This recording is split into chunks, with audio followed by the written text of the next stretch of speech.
Hello and welcome from the German Marshall Fund. My name is Kristine Berzina and I am a managing director at GMX, and I'm here to welcome you for a conversation on Black Sea energy. This is an incredibly relevant topic for European and for transatlantic energy security. In order to have this conversation, we are going to be speaking with two experts, two government officials from both sides of the Atlantic to evaluate the potential, the constraints, the current situation versus long-term prospects of Black Sea energy, looking at the full range of energy sources that the region has to offer and how those interplay with other regional and transatlantic goals. In order to have this conversation, we are joined by Maciej Ciszewski, who is the Deputy Head of Unit for Global Demand and International Negotiations at the European Commission. And from Washington, which is where I'm sitting this morning, we have Deputy Assistant Secretary Laura Lochman with the Bureau of Energy Resources for the U.S. Department of State. For our conversation today, we are going to be having introductory remarks from Mr. Ciszewski and from Laura Lochman, and then we're going to have a moderated conversation between the two participants before handing it over to Q&A with you guys. And for Q&A, feel free to type your questions into the Q&A function at the bottom. With that, I'm going to hand it over to Mr. Ciszewski for introductory comments from Brussels. Oh, and we can't hear you at the moment, which was. Yep.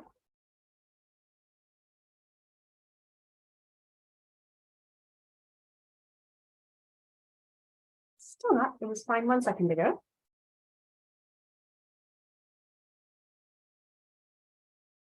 Okay.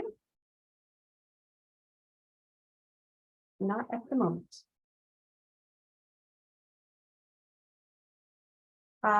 Maybe Laura, can we flip it? So would you be willing to go ahead while we figure that out? Super. Absolutely. Good morning, Kristine, and thank you to all for participating in our session this morning. I'll keep my opening statement short so we can concentrate on the questions, but just a few thoughts. The United States has a strong, enduring interest in a Black Sea region that is secure, prosperous, interconnected, and resilient to territorial and economic threats. As we all know, over the last year and a half, we've seen significant geopolitical shifts that have strongly affected the Black Sea region. These changes have influenced energy landscapes across Europe, as well as the South Caucasus and Asia. Energy has been the main channel for Russian economic and political influence in the Black Sea region, most visibly from the gradual takeover of the energy sector by Russian companies. Up until recently, Russian firms directly or indirectly controlled many of the region's biggest oil refineries, wholesale fuel distribution networks, gas storage facilities, and natural gas pipelines. That reality is changing due to Russia's war in Ukraine and global shifts in energy priorities. In line with this change, we're working to support increased regional energy connectivity and diversified energy suppliers and routes to ensure that countries are no longer dependent on one source. The Black Sea region has great potential to increase both its own energy security as well as to contribute to the energy security of broader Europe. This can be done through developing domestic resources, and especially renewable and low-emission sources, as well as energy infrastructure that is regionally focused. The Southern Gas Corridor is an example of a regional infrastructure project that has helped strengthen energy security. The project was a political and technical feat that brought together governments and the private sector to reach a common goal. The Southern Gas Corridor has helped Turkey, Italy, Greece, Romania, and Bulgaria to increase their energy security and to reduce over-reliance on one dominant energy supplier. The corridor is now also helping countries along the Trans-Balkan pipeline, as volumes are starting to reach as far as Moldova with the reverse flow. Black Sea countries are planning for the energy transition and are discussing the adoption of technologies and power sources that will help diversify their own energy mix, such as small modular reactors, offshore wind, and hydrogen. The United States is working very closely with a number of our Black Sea partners on developing these new technologies, and we look forward to their continued progress. Thank you. Thank you, Laura, for that. And I think, as we're looking at it, there are the range of technologies that you have just brought up already in your introductory statement that shows the complexity and the potential for that region. And really, we have spent so many decades thinking largely about pipeline-based energy solutions. But as we look at the transition, it really is so much more complex than that, and potential lies in traditional and new, and even new versions of nuclear technology. And I hope to be able to tease some of that out in the future, because I think that the need to understand this complexity is really, really important for the European energy landscape, and also broadly for lessons from the transatlantic community. So, Maciej, thank you for unmuting. I think we'll hear you this time. Over to you. Do you? Yes. Great. Sorry for that. Thank you, Kristine, and Assistant Secretary. Thank you for the introduction. So on my side, let me highlight, go back to 2022. We are going out of the biggest energy crisis in a generation, at least in a generation, caused largely, predominantly by Russia's aggression into Ukraine, gradual disruption of gas supplies to Europe, which put us in a situation in which we had to take very quick action across Europe, including in the Black Sea region. In 2022, Europe proposed the Repower EU plan, in which it presented its strategy to get rid of the dependence on Russian fossil fuels. What this means for the Black Sea, it means opportunity. Overall energy in the Black Sea, I think opportunity is the word we should use. You have mentioned pipelines, but also networks, grids, electricity. Let me start with pipelines. So in the Black Sea region, there is a big potential in gas production, which is more important than ever to ensure security of supply of the Union. Romania is already the second biggest producer of natural gas in Europe. Black Sea has a lot of potential, even 100 billion cubic meters in the next 10 years. Seeing the tectonic changes on the European energy landscape, including on the EU energy market, this is of a lot of relevance. And I'm very happy to announce that it is exactly today that we are launching the Aggregate EU, the EU energy platform, which is all about procuring non-Russian gas and procuring energy, including gas from reliable partners. And we are very much counting on our partners, the US, but also partners in the Black Sea region. But as you said, it is not all about pipelines and gas. In the Black Sea region, there is also a lot of other potential, including renewables. And here, as we can see, having a lot of renewables gives a lot of opportunities, but puts also a lot of strain on the system. You need interconnectors, you need grids that are able to distribute all this energy in the region. And here, not only we have the potential in the Black Sea, but we also have concrete actions. We've been working with the countries from the region in the CESEC initiative, building networks, building partnerships for years already. We very much welcome also developments of the last months. There's the MOU between Hungary, Romania, Georgia, and Azerbaijan on the feasibility of this undersea cable, which we hope can further strengthen the security and resilience of the region. Finally, last but not the least, on the renewables, the offshore wind potential. Of course, Black Sea offers a very good potential in that respect as well. And we welcome very much the recent tenders, which are looking into that, how to make this reality, so that also wind can support the energy independence of the region and support the Union. So finally, I want to say that the region contributed a lot in overcoming the energy crisis last year. I cannot insist enough how much Europe's unity, but also unity with partners such as US, helped us go through the energy crisis stronger in unity, and hopefully this will be the case also in the long term. Thanks very much. Thank you. want to tease out a few of the points that Deputy Assistant Secretary Lochman and Deputy Head of Unit Ciszewski were talking about here. So, to Washington, the question I have is, what is the role of Ukraine in this, the war in Ukraine, right? So there's both an imperative to have new sources come from the Black Sea to fulfill the potential that already before a year ago was there. But how does the war really change and affect this reality? Are there security considerations that we need to take into account? How might we overcome or mitigate some of the threats? Here we're talking about cables. So Mr. Ciszewski was speaking about the importance of undersea cables, and yet the security of undersea cables has never been more questioned than it has in the last year. How do we think about this, and how do you think about it from Washington to Deputy Assistant Secretary Lochman, and afterwards maybe from Brussels? How is that thought about in Brussels as well? Okay, thank you very much, Kristine. You put a lot on the table there. So I'll start with addressing parts of it. I mean, clearly with the Russian war on Ukraine, we've seen, huge consequences around the world, and including in the Black Sea region, as well as obviously most specifically on Ukraine. And so it's really this weaponization of energy that Putin has undertaken, which has disrupted the global markets in ways that, we'll keep seeing ripple for years to come.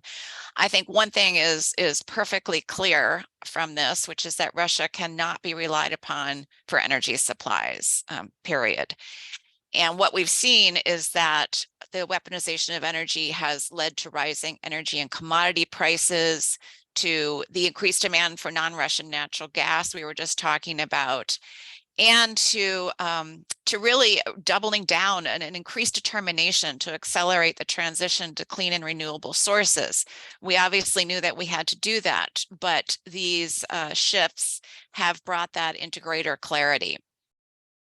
And European and Eurasian states have been very much prioritizing the need to decouple from Russian energy resources. And so they've been looking at a number of things. One is new suppliers, and the U.S. has been very happy to play a role in that, particularly through our LNG supplies, which increased dramatically over the past year plus. And then also looking at new routes, establishing more infrastructure capable of receiving supplies from new suppliers and through new routes. And then again, the domestically produced renewable resources have been increasing as well. And so all of that is illustrative of this shift and the ways in which the war has affected the continent. And really the Black Sea region, I think, has huge potential to help increase Europe's energy security going forward. It's really, again, not just for the domestic Black Sea region consumption, but as a potential supplier to the continent, and including from areas close to the Black Sea. For example, Azerbaijan is planning to increase the natural gas supplies that it sends west through the Black Sea region to Europe. And we've seen Turkey just bring to shore the first production from its offshore find. So there are other sources of non-Russian natural gas, also including the development of additional interconnectors and using reverse flows in the Trans-Balkan pipeline that together mean that Europe is heading towards greater energy security. So I'll stop there, and I'm happy to address other parts of the question later, but I want to give my colleague a turn here. Absolutely. Thanks very much. So let me start by what Assistant Secretary mentioned as well, the interconnectivity and redundancy of the system. What is extremely important and what played an important role in Europe's resilience to the crisis, despite very high prices, was the fact that we have an interconnected, well-interconnected market with a lot of redundancy, with a lot of renewables, with a lot of diversification potential. It is not only European Union, it's also the energy community countries, including Ukraine, Moldova. We are basically acting as one block. which made the support of LNG markets of the US and other partners much more effective. So I think we have to remember that we thought maybe infrastructure, this is done, we have it all. I think the crisis showed very much how relevant this infrastructure is.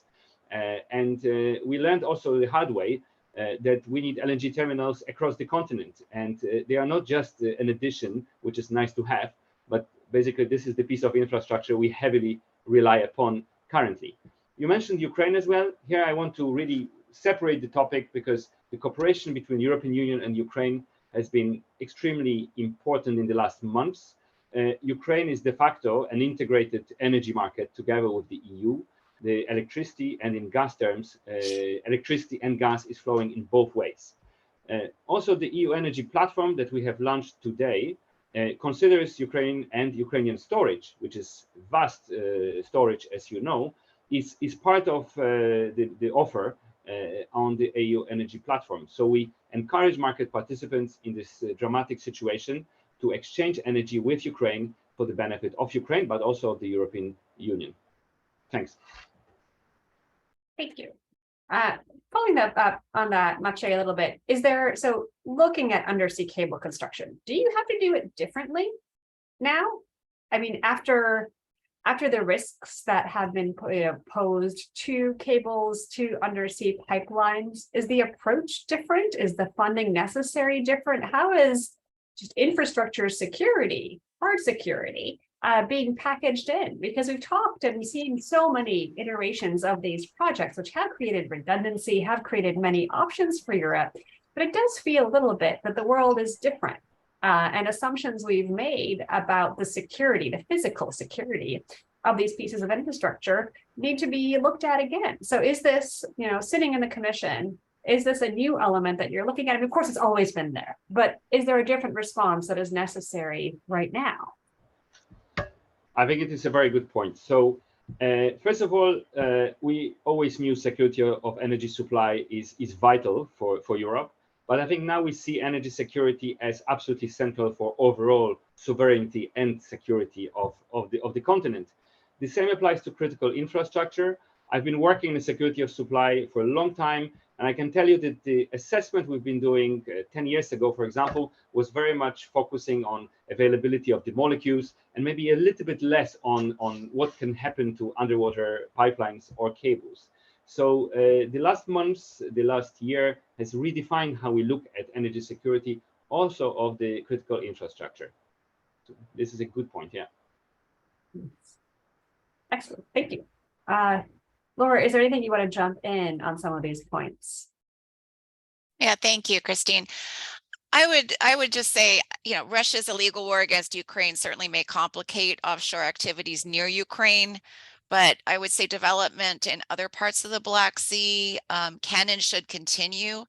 The planning and financing of these types of offshore energy projects, whether you're talking about wind, natural gas, LNG terminals, undersea pipelines, they generally take a good bit of time to plan and to find the financing for.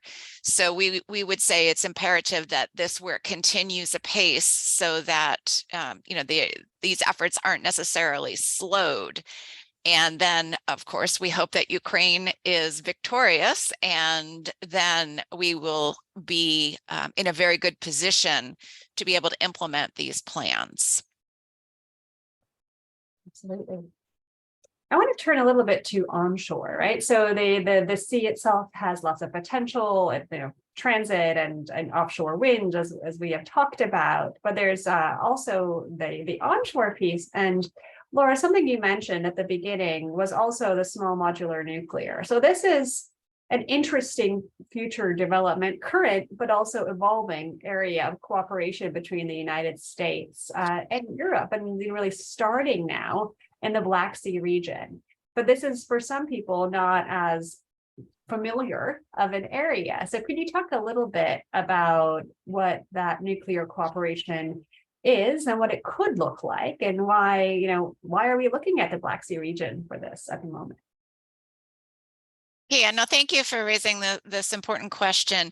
Obviously, as we all try to grapple with climate change and the imperative to go to lower or no emissions energy supply, One of the primary possibilities and opportunities is that provided by nuclear, and specifically the small modular reactors that you referenced. And there are a number of companies around the world, including a couple of US companies, that are working very hard to bring this technology to market. And I will point in terms of Black Sea region to Romania in particular. One of our firms, NewScale, and Romania's Row Power concluded a preliminary agreement to build an SMR and actually at the site of a retired coal plant, which is perfect. You know, if we can take these developed industrial sites that are no longer relevant and use them for low or zero emissions energy production, that's a wonderful scenario. So the US government actually committed $14 million for a front-end engineering and design study on this particular project, which is projected to be completed in August of this year. And then we need the feed to the second level study to happen after that. But we're looking hopefully at a reactor coming online in 29 or so. Other countries in the region have expressed interest in this. So the Romania case is kind of it's an example that others may want to follow. And so we're in conversations with many in the Black Sea region about this potential. Thank you. And I think it's so interesting to look at. So, you know, what does the future look like? What are the pieces of the puzzle that, you know, we've thought about different models in the past, and now just the plurality of options is really remarkable. Maciej, for you, you know, what are the things that are surprising in the Black Sea region? What are the things that are different that if you look back a couple of years, we wouldn't have been thinking about as much? There's opportunity, but what is the opportunity that we didn't think we'd be experiencing? I've been working with the region, I can say, or often in the region for a number of years already. And I think what is really an opportunity, but not only an opportunity, is becoming reality, is increased cooperation between countries of the European Union, energy community contracting parties, but also other parties in the region. I think what we used to refer as, you know, a region with a lot of challenges, I think now we see opportunities and we think things materializing. I think the cooperation on security of supply matters, on internal market, on basically working as one region for the benefit of the consumers, of the industries, and of the security of supply, has been really a big success story, I would say, when you compare the current situation to what was the case 10, 15 years ago. And let me once again come back to the energy community countries. We are de facto in the energy sector, we are almost fully integrated. We are acting as one, which often people who are not dealing with energy day to day, they are surprised to hear that often the energy collaboration and integration is even more advanced than the political one. But we also have very ambitious plans, as you know, regarding the political integration. So I think this would be, for me, it's a success story.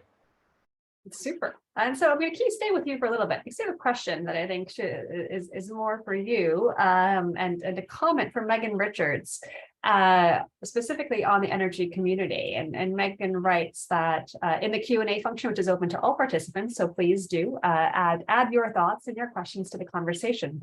Megan writes, I'm glad that Maciej mentioned the energy community as Georgia, which is usually referred to as the only non-continuous member of the energy community, who would also have greater access to energy sources via the Black Sea interconnections. So this brings up the question, you know, the Black Sea countries are many around, and Georgia has an important role to play here. Do you have anything you could add specifically about Georgia and energy in the region?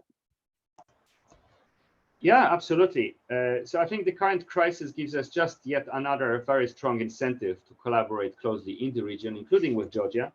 Georgia is an important gas transit country for European Union. It took all the necessary steps to make sure that Southern Gas Corridor is as reliable and secure as possible. We welcome this very much. And in the current geopolitical context, I think this kind of collaboration counts very much. We are also looking forward to launching a dialogue with Georgia in 2023, if possible. So basically, these ties are close and becoming ever closer. So we very much count on continuous support and collaboration with Georgia. Thank you. Georgia, so when we look at the Caucasus, there is a role to play by Azerbaijan, which has come up. And Azerbaijan, as an energy provider for the region, has had an incredibly significant, meaningful role that, as we diversify away from Russian energy sources, is going to be ever more important. But this, when it comes to Azerbaijan, is not always the simplest question. So Laura, a question for you, which is, are there concerns that the enhanced role of Azerbaijan has and will have in providing energy to Europe will lead to less attention being paid on to violations of democracy in the country? So how do we balance some of these energy provision roles and with potential concerns about other issues in the countries? How do we have a rounded agenda that pays adequate attention to all of the concerns that we might have? It's a diplomatic balancing act, but I think that's what is on your plate, right? Yes, certainly. I think you're absolutely right. Azerbaijan plays a very significant role right now, and only stands to increase that role going forward in terms of energy security for the Caucasus and the European continent. I've had the pleasure of traveling a couple of times to Baku in the last year and have learned more about that role. Clearly, we've talked about the gas as a producer of gas and transiting it through Georgia on the Southern Gas Corridor. And then also on the oil as well, they're beginning to play more of a role in diversifying, for example, the routes for Kazakhstani product to get to Europe and other markets, offering space on the Baku-Supsa pipeline and the BTC pipeline as well. And then on the renewables, they have absolutely enormous potential for offshore wind. I think it's 156 gigawatt potential in Azerbaijani waters for wind, and hence the proposal that we've been discussing to connect that resource with Europe through this subsea cable electricity interconnector. So again, very important. At this point on the gas side, they're looking to increase their exploration in certain areas and to find new resources on the gas side, deep gas, for example. And then there's the proposed expansion of the Southern Gas Corridor, which will take, again, as it did previously for the original corridor, it will take a lot of coordination and cooperation between the public and private sectors all along that route. And then I would say, in terms of our balancing our conversations with Azerbaijan, we absolutely do that. We consistently raise issues around the democracy issues, the human rights issues. And in fact, I do energy, but when I was there and met with President Aliyev and others, I myself also raised some of these issues because, again, the energy doesn't sit above the other issues at all. We definitely do balance, and we need to continue the conversation on all fronts. So I would end with that. Thank you. That's very helpful, because I think that there's so many in the GMF community on both sides of the Atlantic that prioritize, resilience in our democratic systems, resilience in our economies, resilience as we look at our climate agendas and adaptation and mitigation moving forward. And I know that for so many of our broader community members, having a more holistic approach to these questions is incredibly important. So thank you for explaining how these things go hand in hand. And I would assume that the EU has very similar approaches. I know, of course, both of you focus on the energy side of things, but I think as we move forward, and especially in this post February 24th of last year period, the holistic vision of how these questions need to evolve is much more on the minds of citizens on both sides of the Atlantic. How do we evolve our energy ties so that we don't get a Russian situation with anybody on any sector ever again? So this is, again, critical infrastructure, it's dependencies, and it's about how we face the world. So Maciej, to you, how does that ring? Does that resonate in Brussels as well? It does, it does. Naturally, 2022 was an exceptional year. It was probably the biggest shift on energy markets ever recorded, at least for Europe and in terms of gas supply. And we very much value that countries like Azerbaijan were there on energy to make sure that we get increased supplies, which we needed. Azerbaijan has proven to be a reliable supplier. They increased the supplies. We got 11.5 billion cubic meters last year.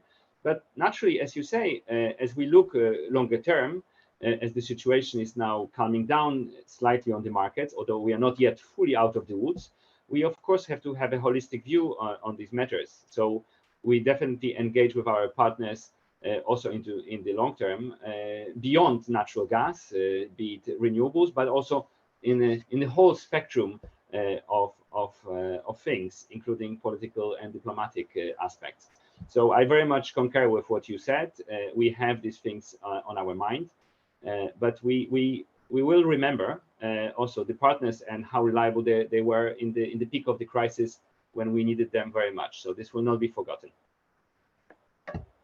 Thank you, and that is so important, and the really good long-standing ties that the United States and the European Union have had with the Black Sea region are profoundly important moving forward. The fostering of trust and deep ties is incredibly important.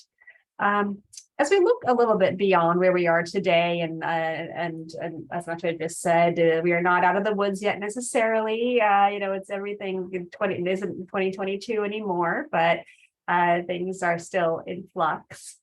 When you look further ahead, there's this question of Ukraine's role across the region, and as well as in Europe more broadly. And if we think forward to an era in which the war is over, and Ukraine has already made so many steps to be deeply integrated with European grids and energy community, how does Ukraine's role evolve even further? And Laura, maybe first to you on that, how does the US see Ukraine's energy role for the continent and for the transatlantic picture on energy? Thank you very much. Ukraine has the potential to play a hugely important role in European energy security moving forward. We've talked about some of those elements, but certainly with natural gas production, and with storage, as was mentioned as well, more than 10 BCM of excess natural gas storage capacity, which can be leveraged not only by private European traders, but also by the EU as a strategic natural gas reserve. So this would be a potentially very important buffer to overcome any future supply challenges that might come down the line. And then again, back to natural gas, in terms of the potential there's untapped deposits in the Ukraine that really only rank behind Norway in terms of size and potential. So the development of these onshore and offshore reserves would quickly turn Ukraine from a net importer to a supplier of natural gas to Europe and Moldova. Then the power sector, it was originally designed to be the center of a Soviet system, but could become a provider of electricity, again, throughout the European region. Over 50% of Ukraine's electricity has traditionally been generated by nuclear. And so this is linking to the conversation we had previously. This is also of great potential benefit towards meeting climate goals in Ukraine and Europe as well. So we see really Ukraine as a future energy bank, if you will, for Europe. And we've been working very closely with the Commission, our colleagues, as well as our Ukrainian partners to ensure that we're setting the groundwork now for that to really happen when it's possible. And so some of the elements of that are to build back the energy system, not as it currently exists necessarily, but following the Ukrainian vision, looking for it to be more obviously modern, decentralized, even more connected to Europe, and also following transparent business and market standards in alignment with OECD and EU standards. And that is incredibly important. The governance issues and transparency, anti-corruption, all of those are extremely important to have solidified in order to attract particularly that private sector investment that will be very necessary to building Ukraine to be that future energy bank for Europe. On this, there's a quick follow-up question from Megan Richards again. She agrees very much about the importance of Ukraine regarding energy supply and security, but won't offshore initiatives be limited by the current Russian aggression? But if we think about far in the future, I mean, is the potential for offshore aggression something that is affecting that vision for what Ukraine could be in the future? Well, certainly, none of this can be done in a vacuum, and it has to be done in light of what is within the realm of the possible under the conditions now as we're planning, but then in the future, obviously as well. So we have to be able to adapt as an international community, as allies and partners to whatever that looks like. So we can of course talk about the potential, which includes the offshore resources, and then work towards supporting Ukraine to be victorious in their fight with Moscow, and to be in a position to realize that potential. Maciej, please jump in. This is, Speaking of Ukraine potential, I could speak long. I've worked with Ukrainian partners for many, many years, also before this stage of the war. And I would like to add low carbon gases, biofuels, renewables, all this, it's a really big potential. Ukraine also is almost self-sufficient currently in terms of natural gas production. It's a very important link between the European Union and other energy community countries. But here, what I think is very key is the reforms. And I think transparency, the governance, and reforms, this is exactly what will be needed once this terrible war is over. And my experience is that whatever people say about reforms in Ukraine, transparency, corruption, when it was needed, Ukraine delivered the reforms. In the gas markets, the European Commission, with the support of the United States, were conducting trilateral discussions about the future of gas transit, I mean, between Russia and Ukraine at the time. And we didn't have much time, and a lot had to be done in terms of market reforms, transparency, unbundling, access to the network. And what happened, Ukraine did deliver. And the best sign of that Ukraine was able to deliver and delivered was that it was the international gas companies that started to store gas in Ukraine. You don't need any better evidence that you trust in the system, including in the transparency of the system, when you put hundreds of millions worth of gas into the storage in Ukraine. So I'm sure that once this terrible war is over, we will be well on track to work together on making sure that Ukraine can become even more part of the integrated market and can deliver all the reforms faster than any other country I know. Yes. I think that is, there is so much potential. And when I look at the electricity sector in particular, I think that there are assets that Ukraine has, such as its very techie nature, right? So the ability to innovate technologically forward-looking solutions is something that Ukraine has as an asset. How do you see reforms in terms of, so we've talked about the gas picture, the big offshore wind, onshore solutions. How does that picture develop? What is the right community to be looking at the also conceptual interconnection of what the future looks like, instead of having a few big things? Ukraine has nuclear right now. Those are a few big things that are very predictable, except for shelling. which makes it unpredictable. But typically in peacetime, it's very, highly predictable. How is the complexity of this future system being managed or discussed in the energy community or the European Union or transatlantically, right? Because as the more options we have, the better, but we're not necessarily accustomed to the complexity of management, especially in a trans-border way that the future seems to be holding. So what is that, Maciej, what is that looking like for you? That element of, more is good, but more is also a lot to have in mind at all times. Absolutely. Connecting two complex systems in such a complex market as electricity, Ukrainian system and the EU system, I mean, it's not an easy task, but we are not starting from scratch. As you know, the famous synchronization of the Ukrainian grid with the continental grid, it was planned for more than 2 years with ENTSO-E, with operators. It was a long-lasting process, quite a complex one. When the war broke out, people didn't believe that we can do it faster and quicker. And thanks to agility of the partners on the Ukrainian side, but also on the European side, also with the support of the US colleagues, we managed to actually synchronize the Ukrainian network with the European network safely, which is very important, ensuring also flows of energy within months. So I'm pretty confident that with the knowledge on both sides and the willingness and the fact that we have been collaborating very closely in electricity and in energy overall for years by now, we know the partners, there is trust, there is ability, and I think this is a very good groundwork for the future. So I think there's nothing that can prevent us from working quickly together, even in such complex areas. Great. Laura, do you have anything on that?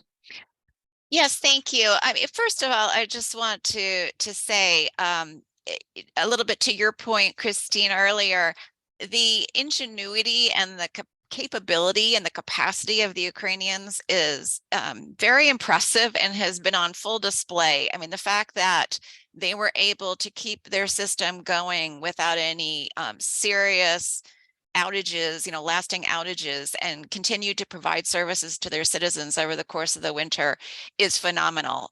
So it goes to that point as well as to their bravery.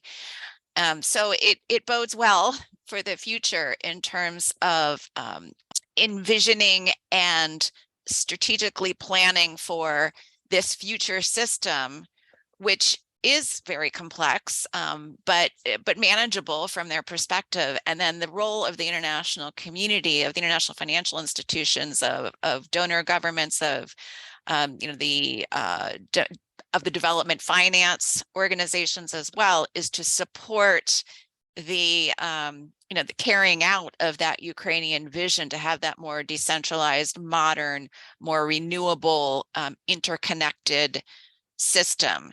So we have been, helping through our U.S. Agency for International Development. The U.S. has been working with the Ukrainians and the Moldovans.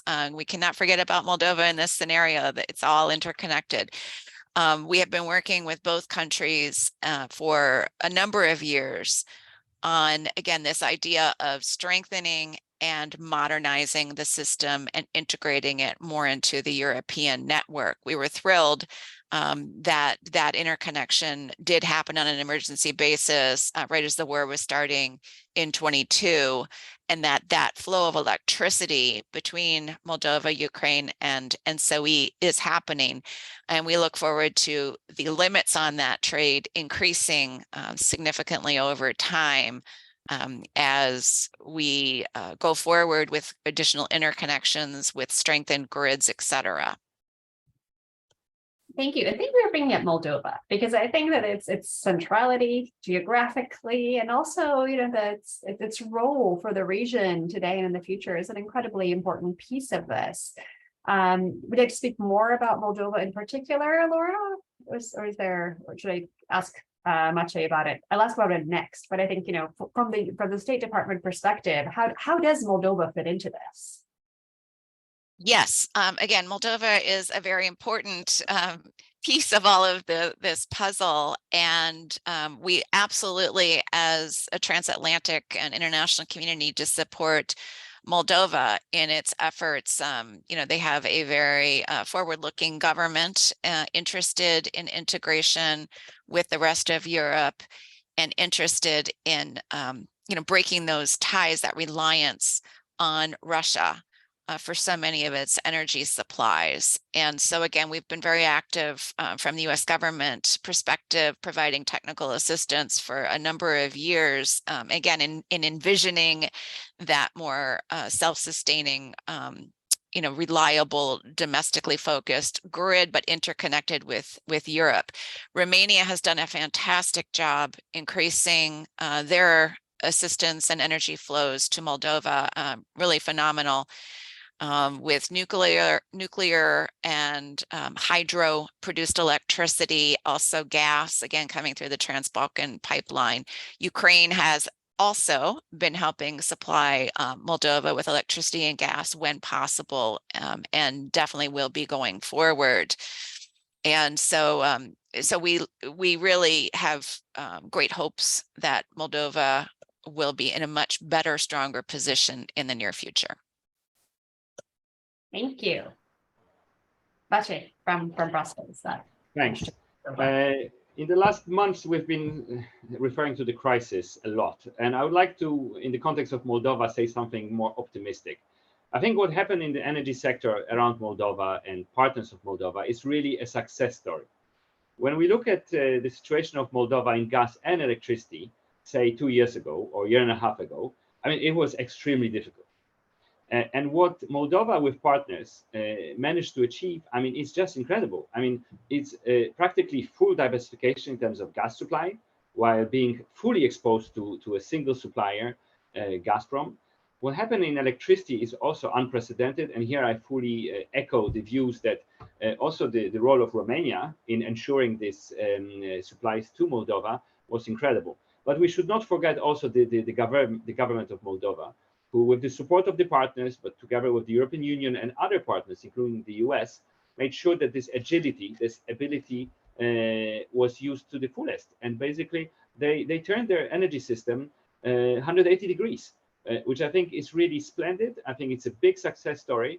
And if someone told me 2 years ago that Moldova would be able to source electricity and gas in the way they do today, I would be almost skeptical. I would thought this would be too optimistic, and it did happen. And finally, let me once again refer to the Aggregate EU and EU Energy platform that we are launching today. Ukraine and Moldova are fully part of it, so we hope they will be also benefiting from diversification options which the platform offers. Back to you, Kristine. Thank you.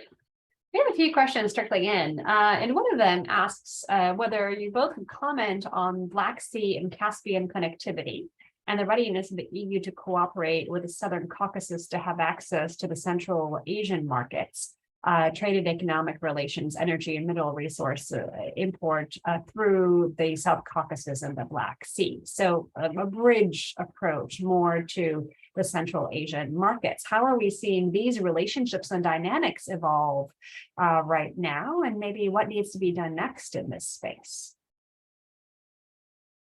Laura, do you want to jump in on that? Absolutely.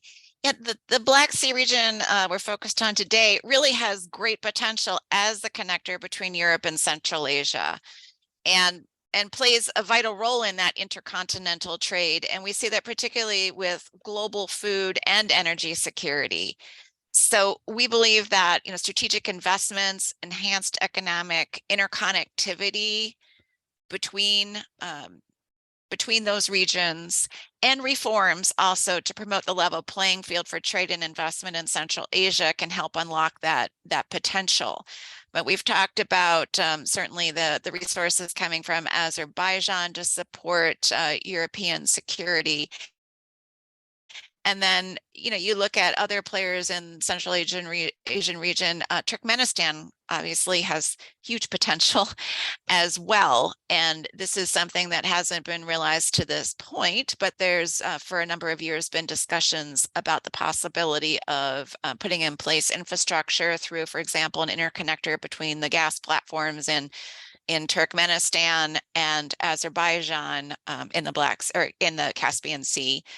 of getting some of that gas, and particularly the gas that's currently being flared or that's leaking in Turkmenistan. If you could capture that and send it through this interconnector, so it would go through the Southern Gas Corridor and get to Europe to increase their supplies, that would be kind of a very ideal outcome.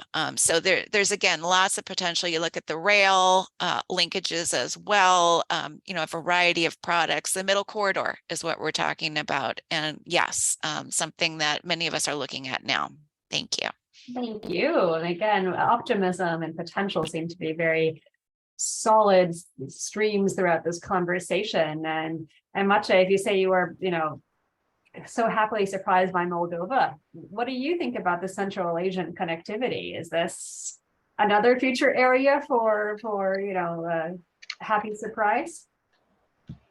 Potentially, I think we are getting there. I very much echo this view on the gas that is flared and not used. It just goes into the atmosphere. I think the ability of cooperate on this area, you collect, we buy, we call this concept, is something very promising. This is how we would like to engage with these partners, and we see the Black Sea countries as a potential connector on that. It is partly already happening through the Southern Gas Corridor, and we are happy to work more with the countries in the region. In electricity, and I still remain optimistic, of course, security aspects are very important. So we probably look into this expansion step by step. As you know, connecting every system, any new system to the existing system does have to be under control and in line with the safety rules to make sure that we don't have any adverse impacts. But as such, in gas, absolutely, I think this is the way to go. And let's hope that you collect, we buy initiative will be of interest for the countries in the region.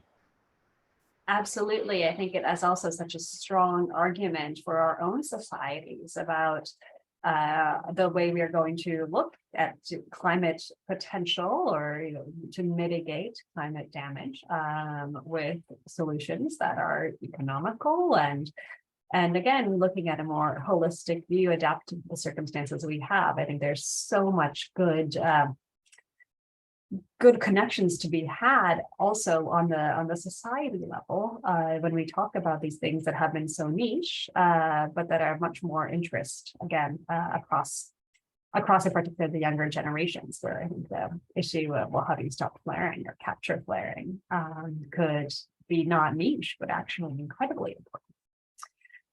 There's a question that takes us a tiny bit out of the region we're talking about today, but it is relevant for the projects and for the viability of the projects in the Black Sea region. So we have a question from Bogdana Deko, which asks, can the Nord Stream pipelines become fully operational again, or can one say that this project is history?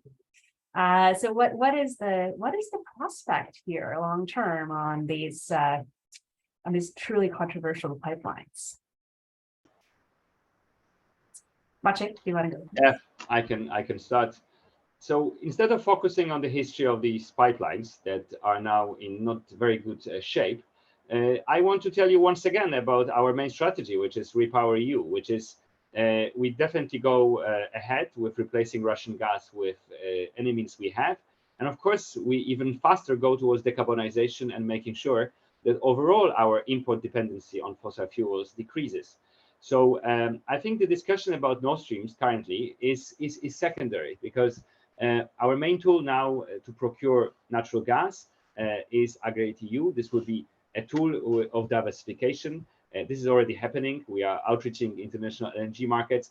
So the new agreements are being established and signed as we speak, including with the suppliers from the US. So I think the shift is permanent. So I think this will determine the future of Nord Stream much more than their physical shape. Thank you. So again, with the strategic shift question, Laura, from your perspective, there's these pipelines and this broader role that Maciej said of what is the future of Russia as an energy supplier for Europe? How do you see it?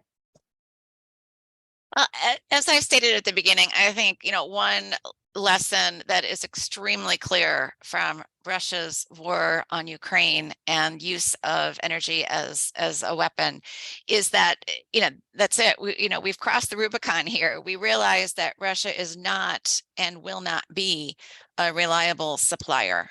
And so I think we need to just, accept that reality and as has been stated here, double down on alternatives, obviously with natural gas, diversifying the suppliers, but then as was just said, really strengthening the efforts through Repower EU, through other initiatives, to develop alternate sources and much cleaner and ultimately more reliable sources. When you have domestically supplied wind or solar power or SMR, supplied regionally or domestically, that is your energy security. So the transition itself is what brings the long-term energy security. And just from the US perspective, our LNG exports to the EU last year were 56 BCM, which was an increase of more than 150% from 2021. So the EU was the largest destination for US LNG exports for more than 52% of our supplies last year. And at the end of last year, Russian natural gas accounted for only 16% of the EU's gas imports, down from 37% in March of 22. So again, these shifts are happening, and we believe they're permanent. Thank you. I have time, I think, for one last question to both of you, which is, what is the area for transatlantic cooperation on energy in this region or broadly that we should go deeper on? Laura, you just mentioned LNG. We've talked about nuclear. Where do we go next? There is so much to do, and we have good momentum. How do we keep that going? Do we double down on the areas we've talked about, or is there something more that we should be doing because it's such an exciting time? So quick answers from Laura and from Maciej in that order. So, Kristine, I think we have a lot of those elements in place already through the various transatlantic mechanisms, through the US-EU Energy Council, and we just had the meeting at the minister level in early April, where we talk about a lot of these issues, the long-term energy security of the US and Europe as a whole. We see European energy security as part of our national security.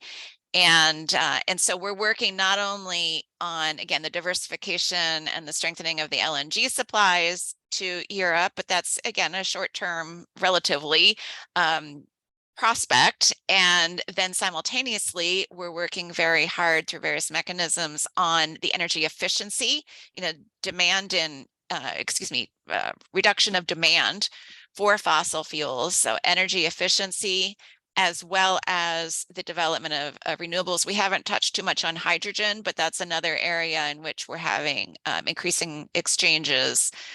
So yes, we at all levels, at the technical levels, at the political levels, at the regulatory levels, we're having these conversations. So there's lots going on.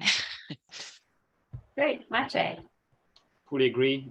On top of that, I would just strengthen the message even on renewables. And what we need for renewables and deployment is, of course, marketing, integration, and reforms. And my experience shows that if the EU and the US are behind and supporting the reforms in the region, I mean, they tend to go faster and better for the benefit of everyone. Thank you both so much, and to our participants today for proposing difficult, interesting questions for us to ponder. It has been an incredibly optimistic and inspiring conversation. And I think that an area that for many years has suffered from log jams, from understanding that potential is there, but how do you make the mechanisms move fast enough to capture it, to, despite the war, actually having such a profound moment of potential, of opportunity and momentum.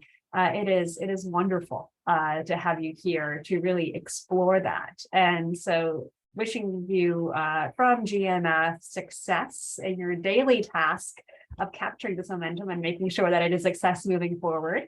And we'd love to check in with you again, because there is so much productivity here and potential to be gained that we certainly would love to hear an update a bit down the line. So thank you so much to Deputy Assistant Secretary Laura Lochman, to Deputy Head of Unit Maciej Ciszewski, for spending this hour with us, going through these details, inspiring our conversation.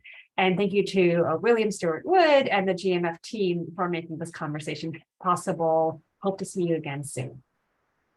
Thank you very much. Thank you, Kristine and Maciej, and thank you to all for Thank you very participating. much. Thank you so My much. pleasure. Bye-bye.